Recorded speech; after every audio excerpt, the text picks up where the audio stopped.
Halo semuanya, perkenalkan, saya Delis Kartikawati dari kelas 5A dan dari kelompok 12.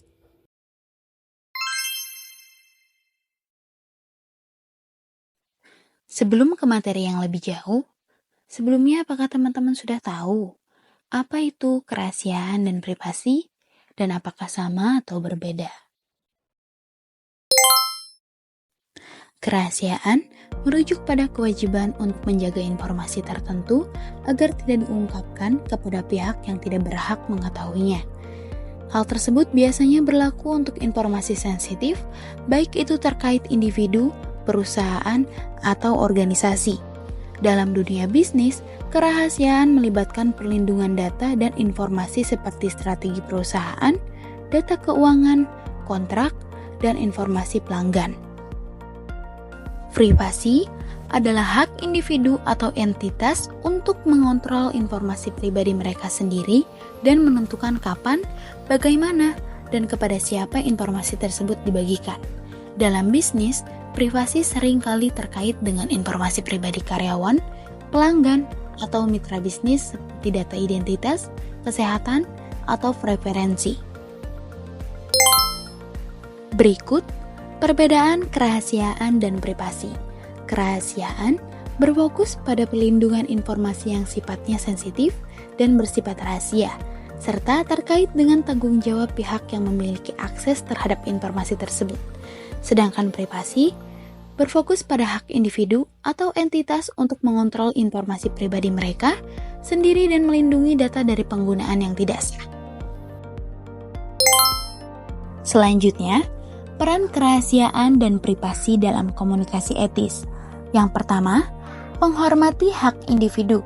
Menghormati hak orang lain atas privasi dalam komunikasi sangat penting karena hak privasi merupakan bagian dari hak asasi manusia yang dijamin oleh konstitusi dan peraturan hukum.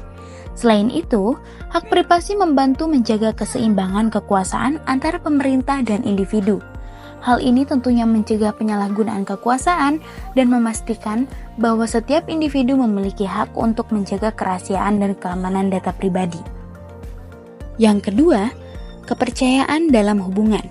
Menjaga kerahasiaan dan privasi adalah landasan dari membangun kepercayaan di antara individu, organisasi, atau klien. Karena komunikasi yang etis membutuhkan kerahasiaan dan privasi untuk membangun kepercayaan. Ketika individu merasa bahwa informasi mereka aman dan tidak akan disalahgunakan, mereka lebih cenderung untuk berbagi informasi yang lebih sensitif. Selain itu, kerahasiaan dan privasi memungkinkan individu untuk mengakses layanan umum seperti akses layanan kesehatan atau pendidikan, tanpa khawatir akan penyalahgunaan data pribadi.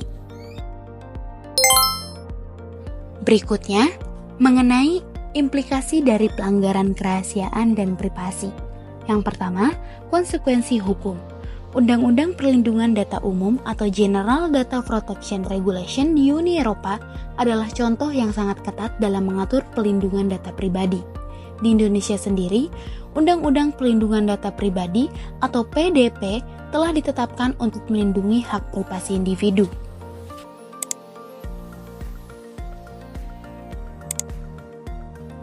Yang kedua, dampak terhadap reputasi. Pelanggaran privasi dapat merusak reputasi perusahaan atau individu secara permanen. Kasus-kasus seperti pencurian identitas atau kebocoran data dapat memicu konsekuensi hukum yang serius dan memperburuk reputasi. Yang ketiga, dampak emosional. Pelanggaran privasi juga dapat mempengaruhi individu secara emosional. Beberapa dampaknya adalah perasaan tidak aman, perasaan diserang, stres, dan kekhawatiran. Individu yang terkena dampak pelanggaran privasi mungkin akan merasa tidak aman dan khawatir bahwa informasi pribadi mereka telah disalahgunakan atau diekspos tanpa izin. Selanjutnya, mengenai tantangan dalam menjaga kerahasiaan dan privasi. Yang pertama, teknologi yang canggih. Teknologi komunikasi modern seperti email, chat, dan aplikasi kolaborasi dapat meningkatkan efisiensi tetapi juga meningkatkan risiko kebocoran data. Yang kedua, komunikasi lisan dan tulisan. Komunikasi lisan dan tulisan dalam bisnis seringkali melibatkan informasi sensitif. Oleh karena itu, Mengelola komunikasi lisan dan tulisan harus dengan cara yang etis, seperti tidak membocorkan informasi rahasia dan menggunakan bahasa yang sopan. Yang ketiga, penggunaan teknologi informasi.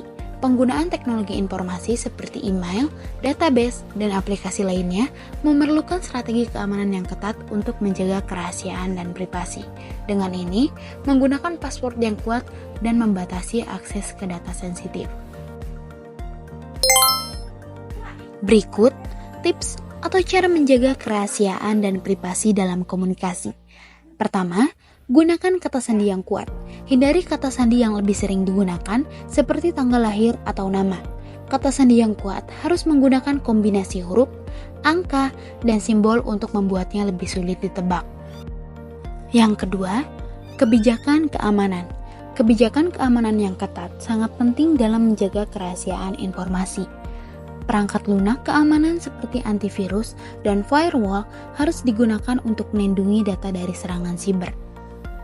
Yang ketiga, hati-hati dalam berbagi informasi, terutama informasi yang bersifat pribadi atau rahasia.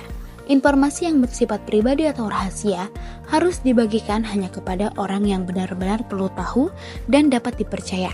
Selain itu, jika informasi harus dibagikan, pastikan menggunakan enkripsi untuk melindungi data tersebut.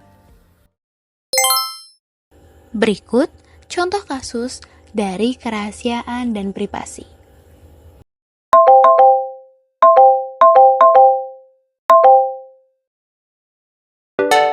Baru ada 102 juta data masyarakat yang diduga bocor dan dijual di situs gelap bridge.to. Melansir cnnindonesia.com, data yang diduga berasal dari data Kementerian Sosial Republik Indonesia. Data yang diunggah oleh akun bernama SSPX itu berjudul Indonesia Citizenship Database from Ministry of Social Affairs Republic of Indonesia. File yang diduga berasal dari Kementerian Sosial itu berisikan 85 GB data dengan totalnya ada 102.533.211 data. Peretas bahkan memberikan keterangan bahwa data ini meliputi nomor induk kependudukan, nomor kartu keluarga. Dalam unggahan tersebut juga dilengkapi sejumlah sampel data yang bocor. Dengan demikian, Kementerian Sosial menjadi kementerian yang turut menjadi sasaran peretas, menyusul rentetan kebocoran 1,3 miliar registrasi kartu SIM, 17 juta data dari PLN, dan 26 juta data pelanggan IndiHome Telkom.